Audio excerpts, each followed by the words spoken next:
Friends, अगर हम management की बात करें तो हमारे पास टू टाइप्स का मैनेजमेंट होता है, एक मेडिकल मैनेजमेंट एंड दूसरा सर्जिकल मैनेजमेंट। अगर हम मेडिकल मैनेजमेंट की बात करें तो इसमें क्या करते हैं कि HB, HCT या RBC लेवल जो है वो मेंटेन रखता है, क्योंकि वो एराइज हो जाता है पैथोलॉजी या फेलेट में।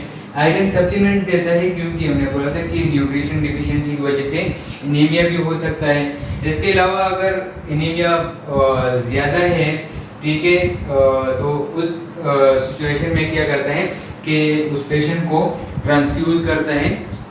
इसके अलावा फ्लेबोटोमी करता है। फ्लेबोटोमी मीन कि इसमें ये जो पॉलीसाइथेमिया है इसको फिक्स करवाता है थ्रू फ्लेबोटोमी।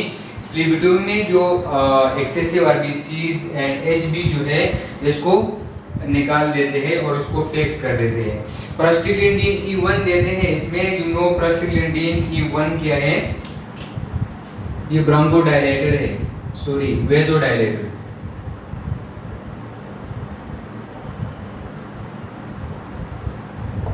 ठीक है, अब ये क्यों देते हैं?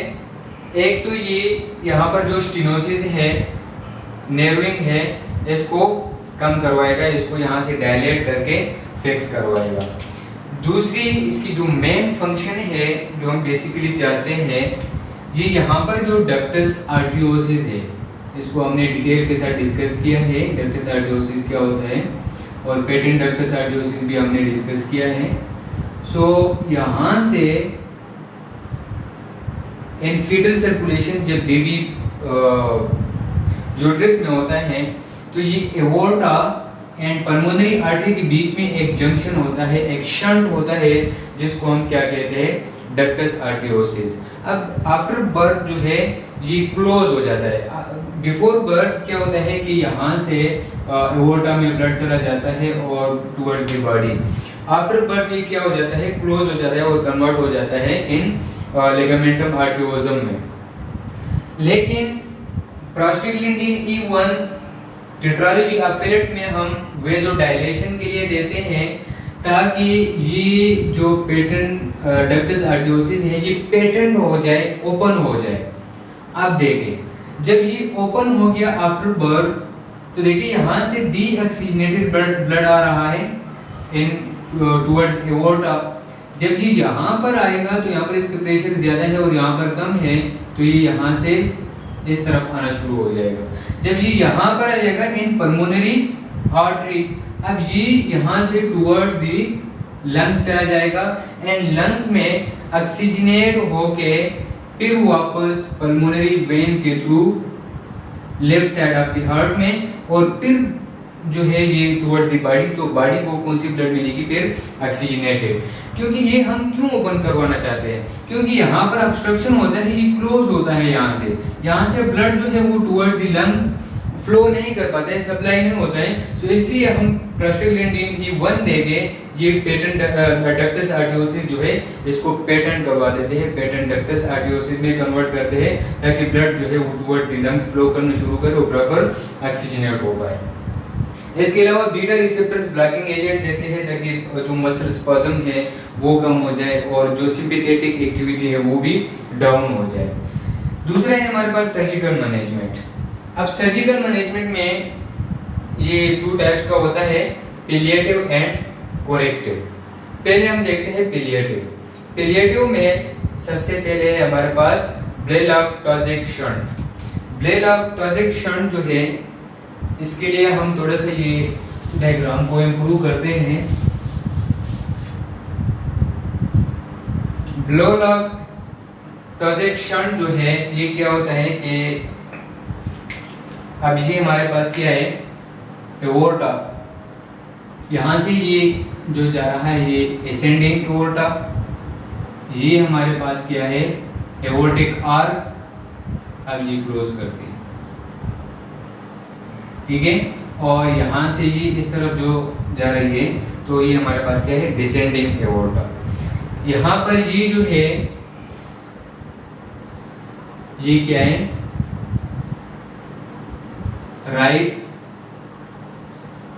कैरोटिड आर्टरी, और ये जो है ये लेफ्ट कैरोटिड आर्टरी, और ये जो है ये right subclavian vein, sorry artery, right subclavian artery.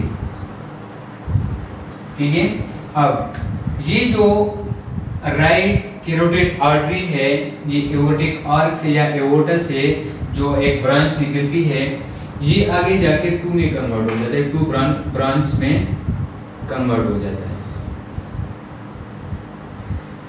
इसका एक ब्रांच जो है ये तो कैरोटिड आर्टरी हो गई, ये टुवर्ड्स दी हेड जो है ब्लड को लेके जाता है, जबकि ये जो दूसरी है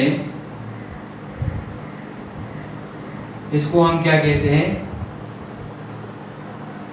राइट सबक्लेवियन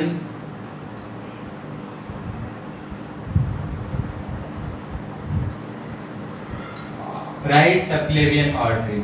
सॉरी, ये जो है ये राइट नहीं है, ये लेफ्ट है।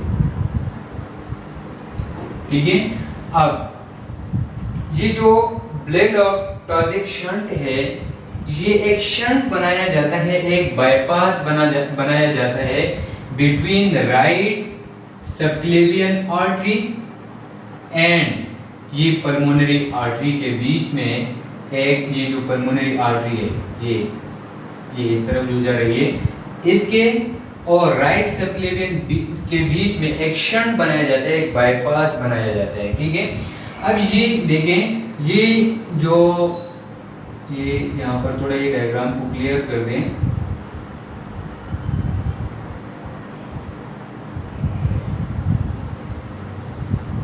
ठीक है, अब ये राइट सबक्लेवियन आर्टरी जो है ये अपर एक्सट्रीमिटीज को ऑक्सीजनेटेड ब्लड, क्योंकि ये आर्टरी है ना, सो ऑक्सीजनेटेड ब्लड जो है वो प्रोवाइड करता है अपर एक्सट्रीमिटीज को। ये posterior side of the pulmonary artery से गुजरती है। अब क्या करते हैं कि इससे एक शंट, एक बाईपास बनाया जाता है इन दोनों के बीच में, क्योंकि यहाँ से ये एओर्टा से ये ब्लड आ रहा है, ठीक है, टुवर्ड्स दी कैरोटिड आर्टरी।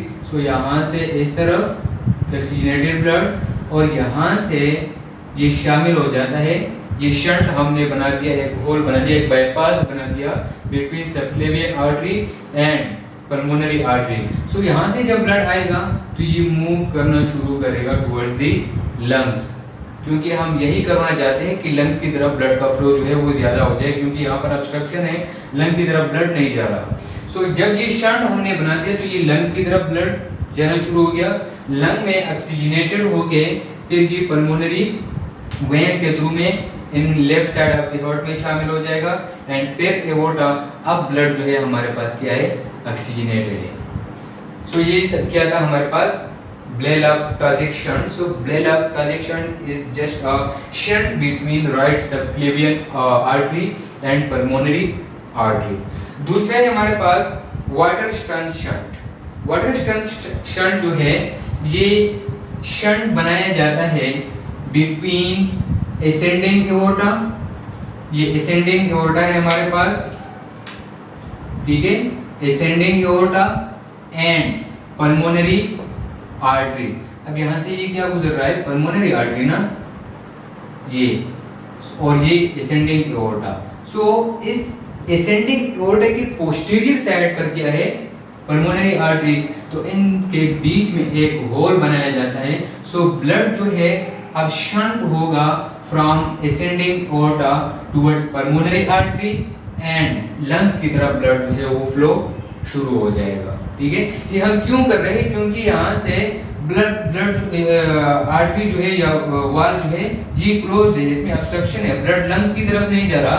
सो हम चाहते हैं कि लंग्स ब्लड की तरफ चलना शुरू हो जाए। सो यहाँ पर जब हम शंट बनाते हैं between ascending aorta and pulmonary artery के बीच में, राइट पल्मोनरी आर्टरी के बीच में, सो इस शंट को हम क्या कहते हैं, वाटर स्टंट शंट। और लास्ट है हमारे पास पॉट शंट्स।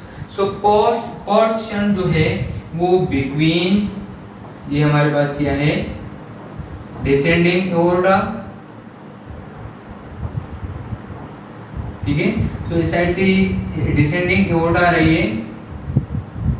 अब यहाँ पर एओर्टा जो है वो पोस्टीरियर साइड पर है और पल्मोनरी एओर्टा जो आर्टरी जो है वो इंटीरियर साइड पर है।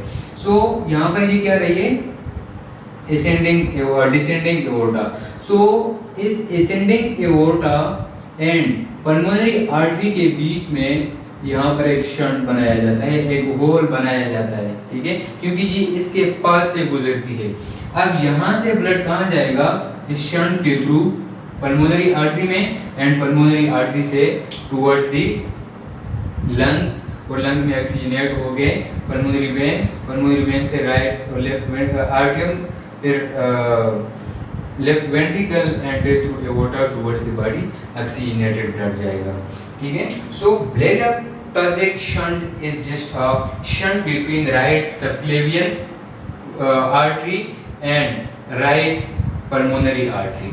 और जो वाटर स्टन शंट है, it's shunt between ascending aorta and right pulmonary artery. और जो पॉट्स शंट है, it's shunt between descending aorta and left pulmonary artery, ठीक है। सो ये जो था ये हमारे पास क्या था, पिलिएटिव सर्जिकल मैनेजमेंट, ये आरजी होता है, ठीक है।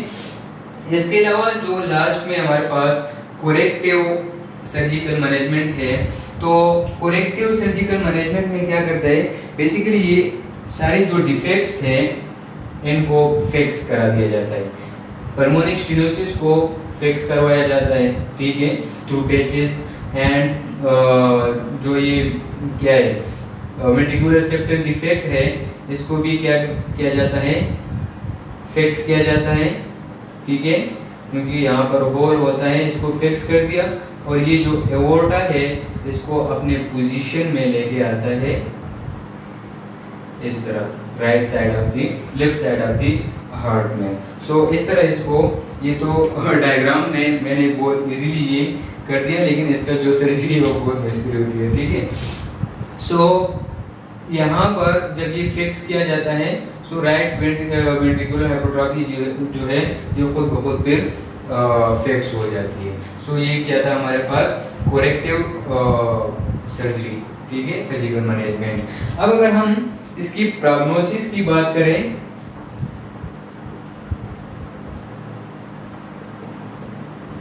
ठीक है, तो इसका प्रोग्नोसिस जो है एक तो इस तरह होता है कि baby with tetralogy of Fallot जब बर्थ हो जाता है उसका, तो वो at the time of birth जो है उसका डेथ हो जाता है due to severe shock, hypoxaemic shock, ठीक है, उसकी वजह से उसका डेथ हो जाता है। दूसरी बात ये है कि अगर यही बेबी ये सरवाइव कर पाता है up to 1 year, so after 1 year इसका जो ये जो कॉम्प्लिकेशंस है ये थोड़ा कम हो जाते हैं। क्यों? क्योंकि इसमें कोलैटरल वेसल्स जो है वो ओपन होना शुरू हो जाते हैं। कोलैटरल वेसल्स जो है ये एओर्टा से वैसे ये अनफंक्शनल होते हैं, ठीक है, लेकिन क्लोज्ड होते हैं ये। अब ये क्या होगा कि ये एओर्टा एंड पल्मोनरी आर्टरी के बीच में जो कोलैटरल वेसल्स जो है ये ओपन होना शुरू हो जाता है। बेसिकली क्या होता है फिर कि अब ये जो ब्लड यहाँ से जाएगा टुवर्ड्स द बॉडी, सो यहाँ से जो मेन मकसद है हमारा कि ब्लड जो है वो लंग्स की तरफ जाए। सो ये जो पिलेटिव वेसल्स है ये इस एओर्टा से ब्लड को पास करवाता है towards pulmonary artery and pulmonary artery से towards the lungs. So after birth after 1 year अगर ये सर्वाइव कर पाए, सो उसके बाद ये जो है ये कोलैटरल वेसल जो है ये फंक्शनल हो जाते हैं और बेबी जो है वो कुछ टाइम तक सर्वाइव कर पाता है, लेकिन सर्जरी या मैनेजमेंट जो है ये फिर भी करना पड़ता है। अगर हम ये आफ्टर सर्जरी अगर हम इसकी प्रोग्नोसिस की बात करें तो इसकी प्रोग्नोसिस आफ्टर सर्जरी काफ़ी अच्छी होती है, लेकिन फिर भी सडन डेथ का खदशा होता है इसमें, ठीक है। So it's all about tetralogy of fillet. इसके बाद इंशाल्लाह हम डिस्कस करेंगे tricuspid atresia. Thank you so much.